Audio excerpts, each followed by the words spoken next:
Hello friends, नमस्कार। मैं CP Singh hi fi easy learning channel में आपका स्वागत करता हूं। आज हम चर्चा करेंगे भारत की नई राष्ट्रीय शिक्षा नीति 2020 पर। यह राष्ट्रीय शिक्षा नीति क्या है, इसके मेन फीचर्स क्या हैं, ये पुरानी राष्ट्रीय शिक्षा नीति से किस प्रकार अलग है। सबसे पहले जान लेते हैं कि किसी भी देश का भविष्य उसकी राष्ट्रीय शिक्षा नीति पर निर्भर करता है। कि वहाँ ये निर्भर करता है इस बात पर कि वहाँ पर शिक्षा का स्ट्रक्चर क्या है, शिक्षा की गुणवत्ता क्या है, शिक्षा के उद्देश्य क्या है। इन्हीं सब बातों को ध्यान में रखते हुए भारत सरकार ने भारत को विश्व में पुनः विश्व गुरु का दर्जा दिलाने के लिए और भारत की प्रतिष्ठा और गौरव को संसार भर में पुनर्स्थापित करने के लिए, भारत की दशा और दिशा को तय करने के लिए एक नई राष्ट्रीय शिक्षा नीति अपनाई है, जिसे राष्ट्रीय शिक्षा नीति 2020 के नाम से जाना जा रहा है। सबसे पहले जान लेते हैं कि भारत में शिक्षा नीति का इतिहास क्या है। सबसे पहले भारत में आज़ादी से पहले लगभग 1834 में लॉर्ड मैकाले द्वारा एक शिक्षा नीति लाई गई थी, जिसके बारे में कहा जाता है कि वो शिक्षा नीति अंग्रेजों के हितों को ध्यान में रखते हुए लाई गई थी।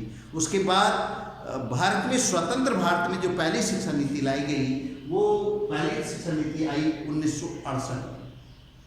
उसके बाद में दूसरी राष्ट्रीय शिक्षा नीति आई 1986 में।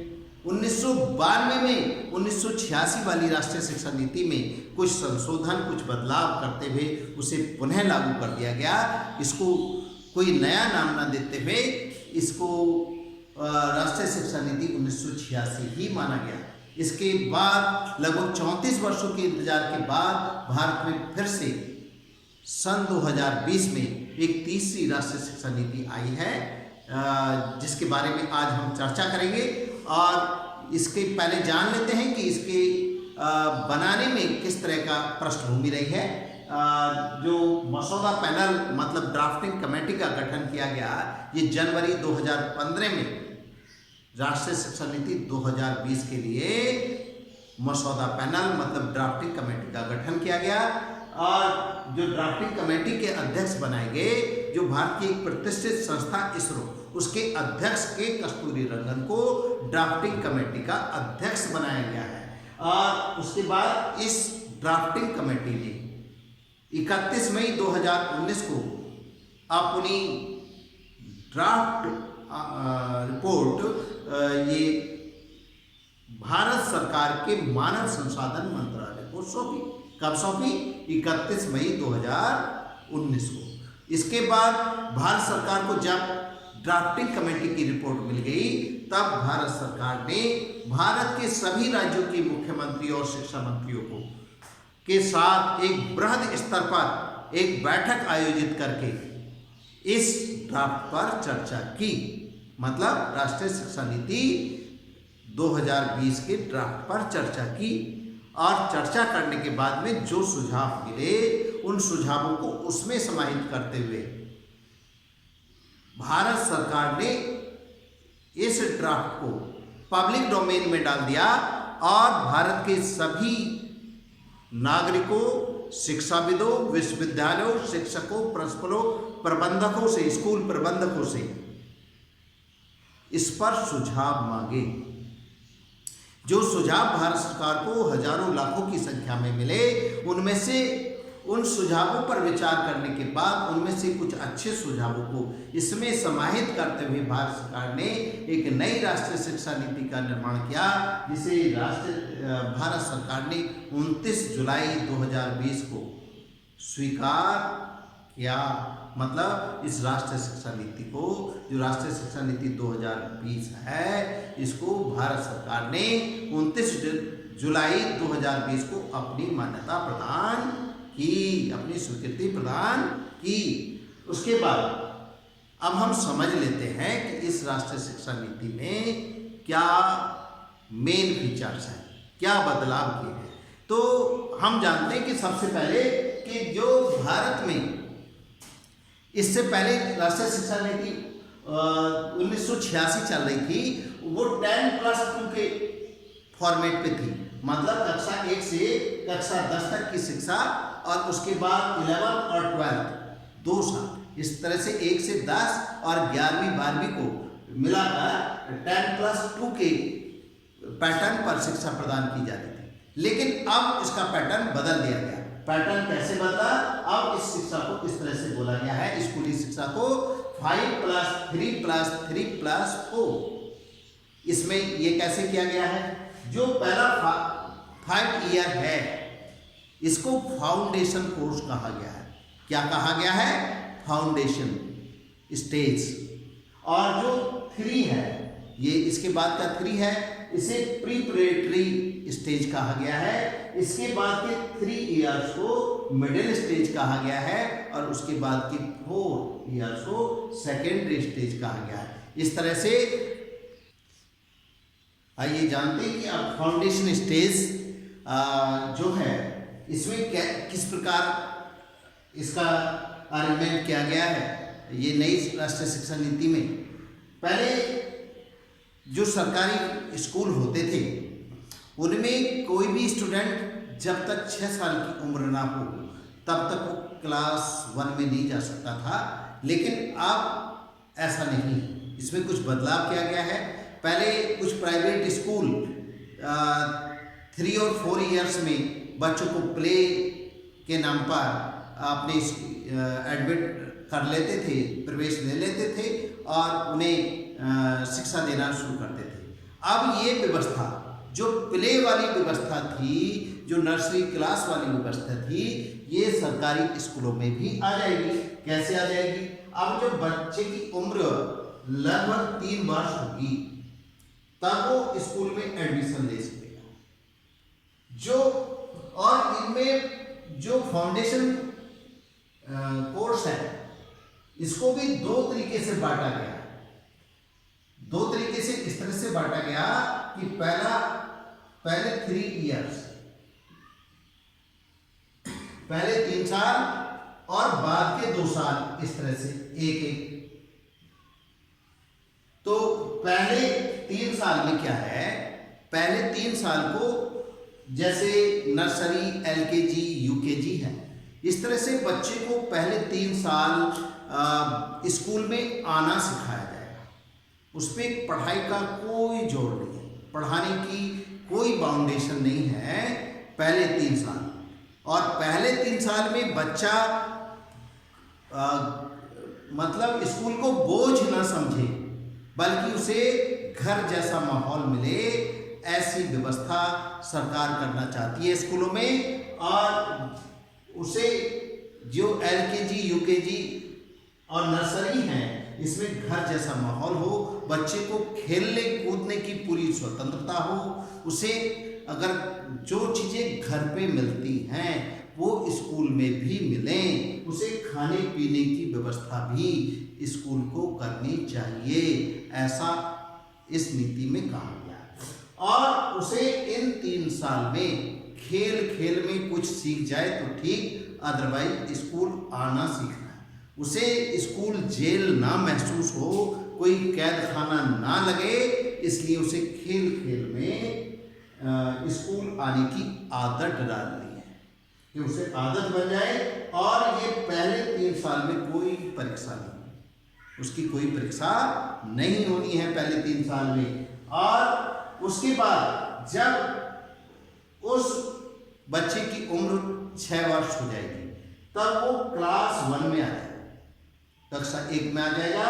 और यहाँ भी उस पर कोई बहुत बड़ी बाउंडेशन नहीं लगने वाली है, उसका बहुत ज़्यादा सिलेबस नहीं होने वाला है। उसके खेल में शिक्षा देंगे, खेलने पे जो खेलना चाहता है खेल सकता है, खेलने पे उसकी जो शिक्षा होगी वो खेल में होगी, खेलने पे कोई बाउंडेशन नहीं रहेगी। यहाँ भी उसे घर जैसा माहौल ही देने की पूरी कोशिश रहेगी। और कक्षा 1 में भी उसकी कोई परीक्षा नहीं होने की, वो बिना परीक्षा के ही 1 साल बाद क्लास 2 में पहुँच जाए।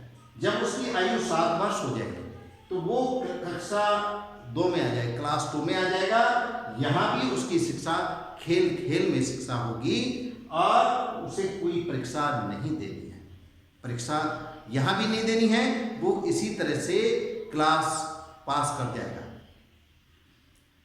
पहुंच जाएगा क्लास 3rd में। यहाँ पर एक बात और समझनी है कि जो फाउंडेशन स्टेज है, यहाँ पर जो शिक्षा होगी वो मातृभाषा में होगी। किसमें होगी? मातृभाषा में शिक्षा होगी।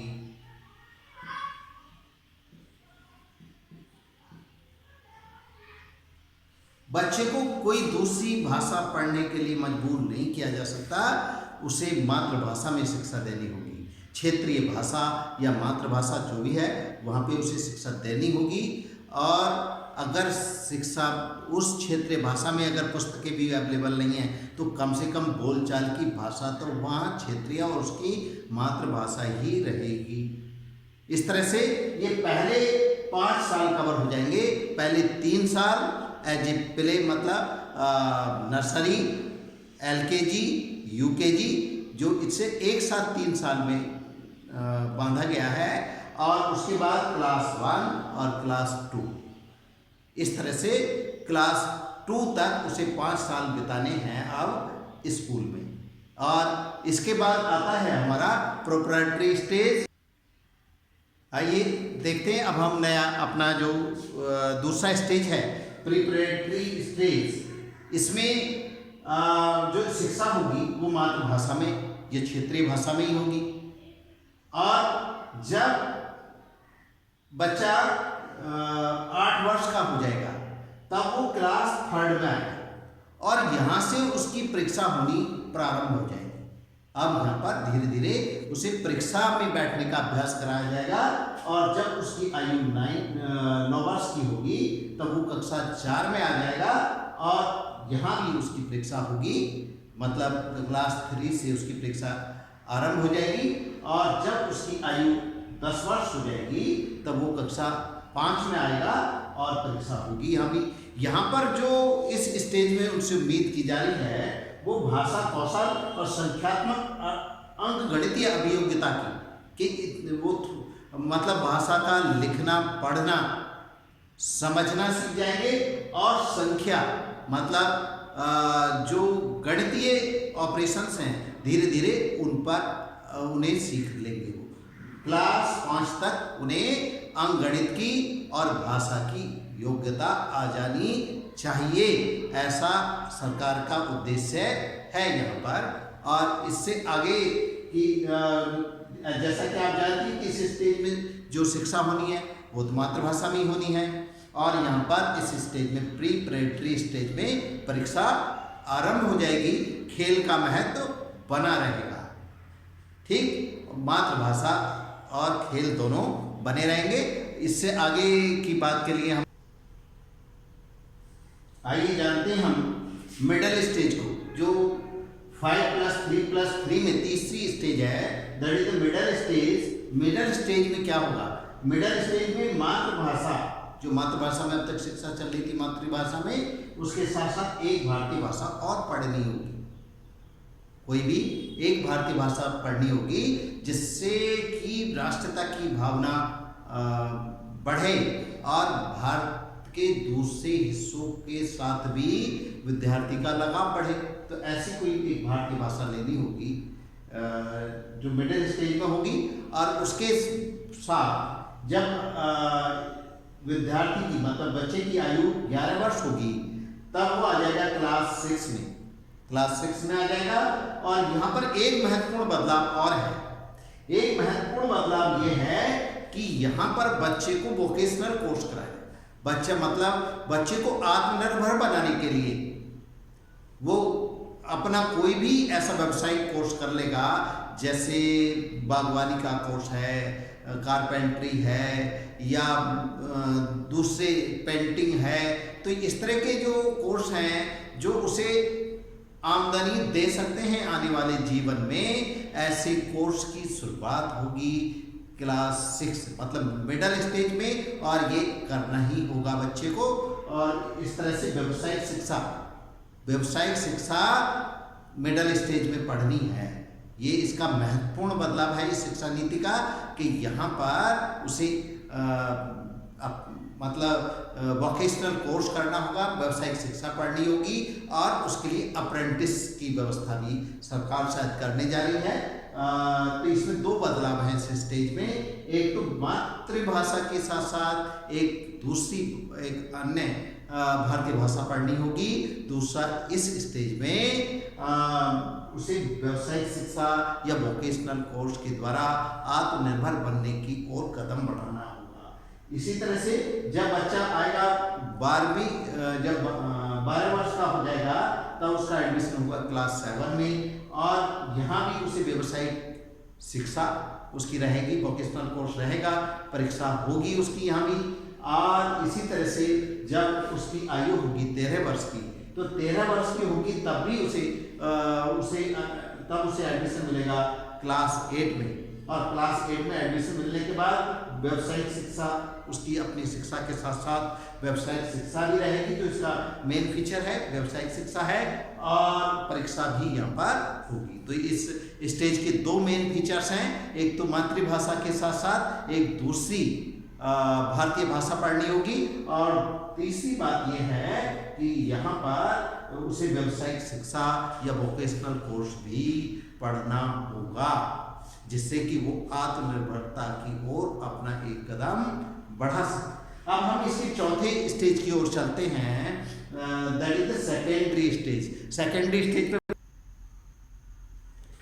आइए समझते हैं। अब हम जो फोर्थ स्टेज है मतलब सेकेंडरी स्टेज, इसमें क्या क्या बदलाव हुए।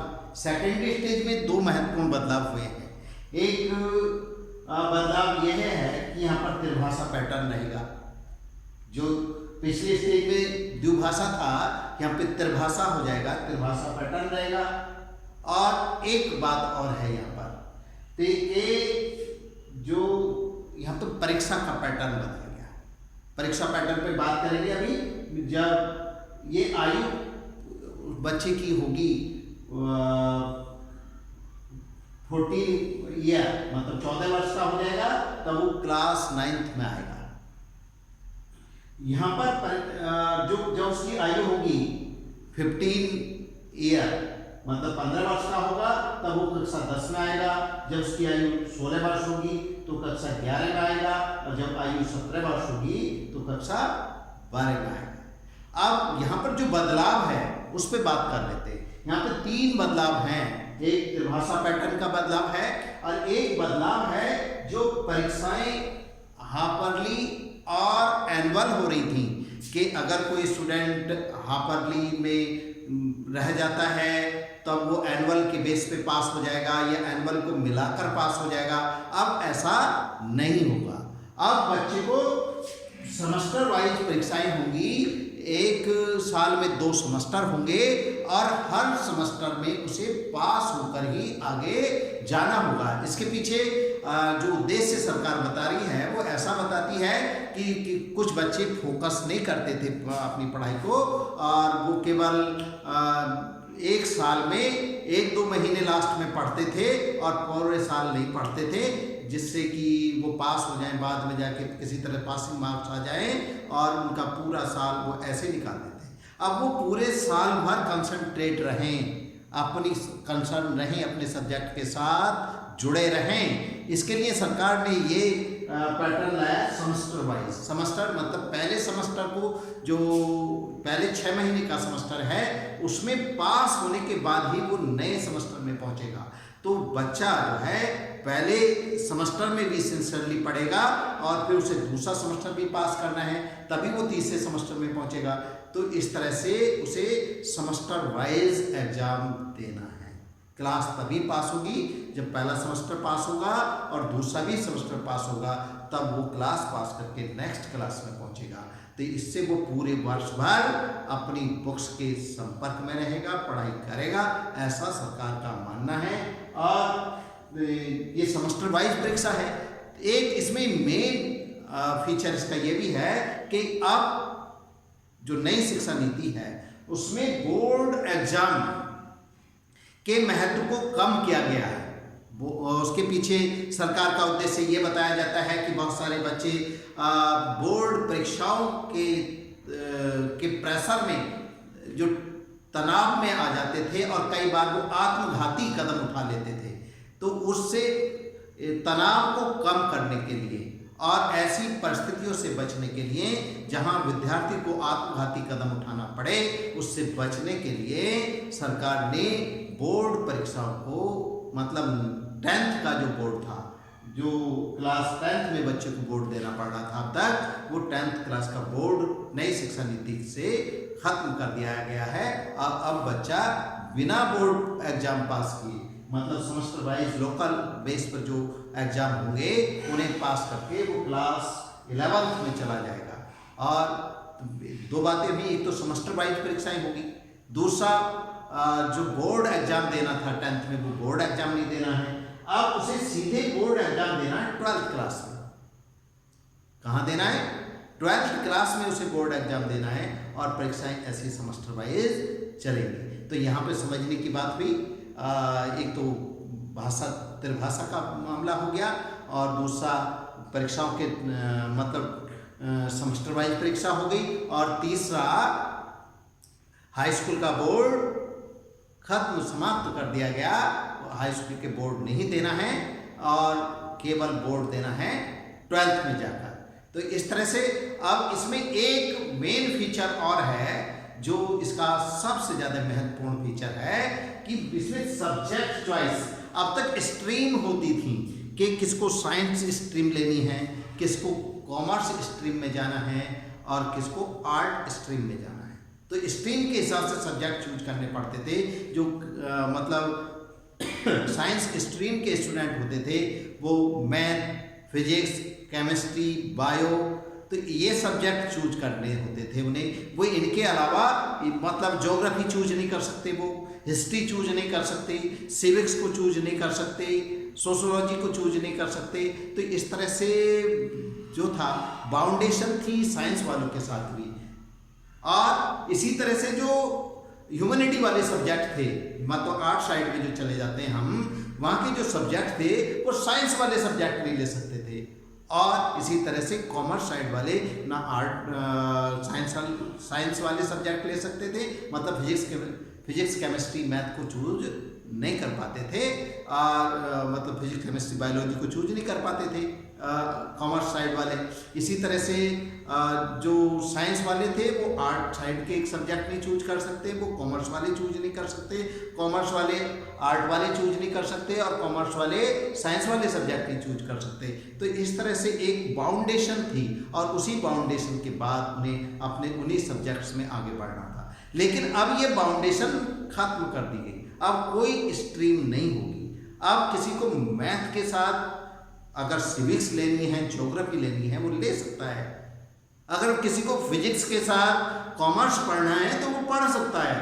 तो ये जो बाउंडेशंस थी वो बाउंडेशन सब खत्म कर दी गई। सब्जेक्ट की चॉइस यहाँ पर रहेगी और इसमें केवल इतना हो सकता है कि स्कूल में जो व्यवस्थाएं होती हैं उनका इंतजार करना पड़ेगा, क्योंकि ये बहुत बड़ी शिक्षा नीति है, इसको एक साथ लागू नहीं किया जा सकता।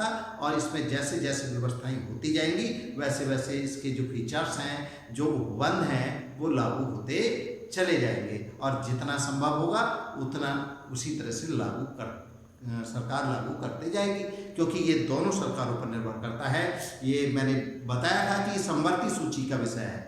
समवर्ती सूची का मतलब होता है जिस पर केंद्र सरकार भी अपना कानून बना सकती है और राज्य सरकार भी अपना कानून बना सकती है। तो इस तरह से दोनों को सामंजस्य बनाकर इस व्यवस्था पे आगे बढ़ना पड़ेगा।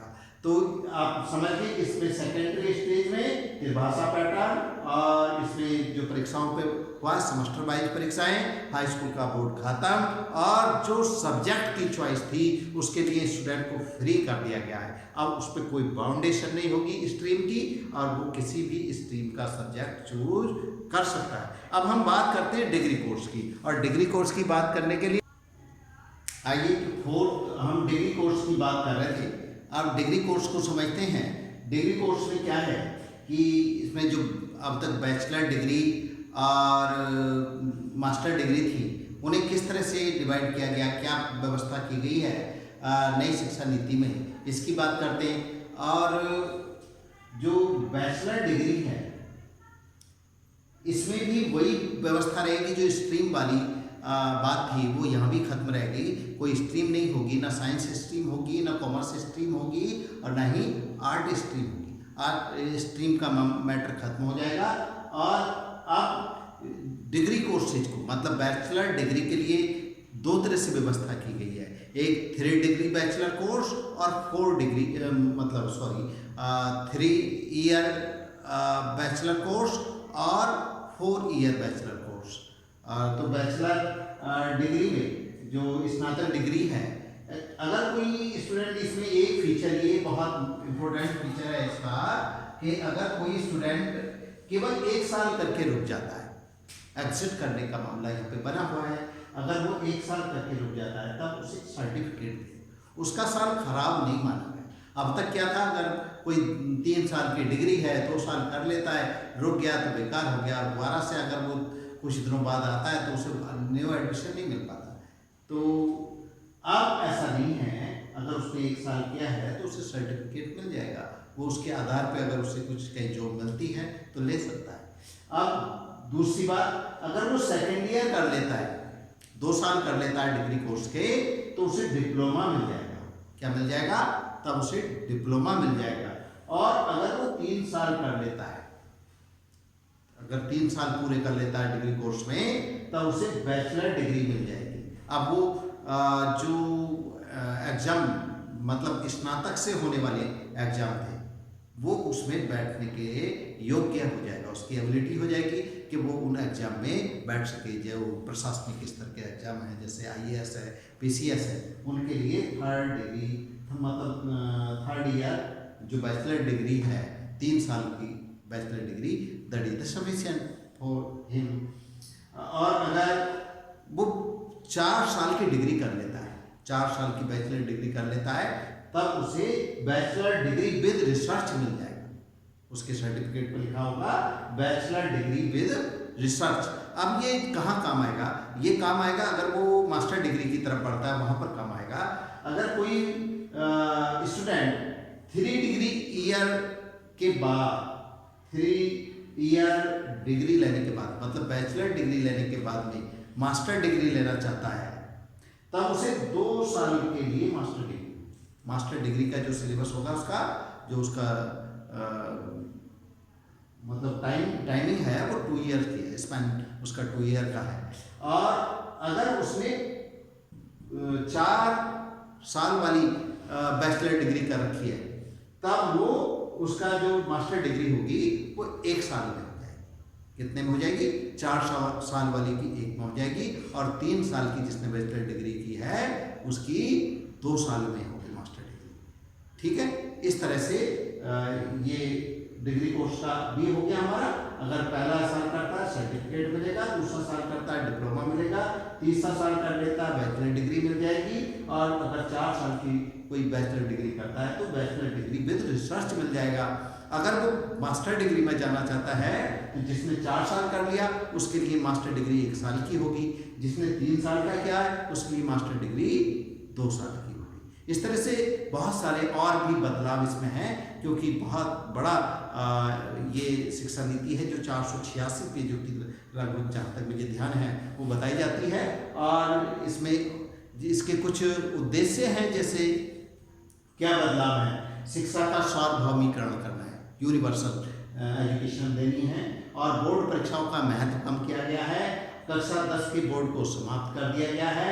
व्यावसायिक शिक्षा पर जोर दिया जाएगा जिससे कि रोजगार परक शिक्षा मिले, और कक्षा 1 से कक्षा 10 तक के अनावश्यक पाठ्यक्रम को हटाया जाएगा, मतलब बैग का वजन कम किया जाएगा। इसमें एक बात ये भी कही गई है कि जो स्टूडेंट होंगे उनके जो बैग का वजन होगा उनके वजन के 1/10 से अधिक नहीं हो सकता। इस तरह की बातें भी हैं। और जो शिक्षा है उसको मातृभाषा में प्रोवाइड कराने का इसमें उपबंध है। और दूसरी बात यह है, इसमें अंग्रेजी का वर्चस्व थोड़ा सा कम करने की बात की गई है। कुछ लोग इसकी आलोचना भी कर रहे हैं। तो आलोचना पे अगर कभी बात करनी है, कभी कमियां पूछनी है, तो आप कमेंट करके लिख सकते हैं। मैं इसके फीचर्स और कमेंट इसकी जो लिमिटेशंस हैं उन पे फिर से चर्चा करेंगे, क्योंकि वीडियो ज़्यादा लंबा ना हो, इसलिए आज यहीं पर रोकते हैं। और आप सबका धन्यवाद जो भी देखते हैं। और अगर ये आपको अच्छा लगता है तो आप इसे मतलब शेयर करें और लाइक करें और इसे अपने मित्रों और परिचितों को पहुंचाएं, क्योंकि बहुत ही काम की जानकारी ये है। ओके, धन्यवाद आप सबका।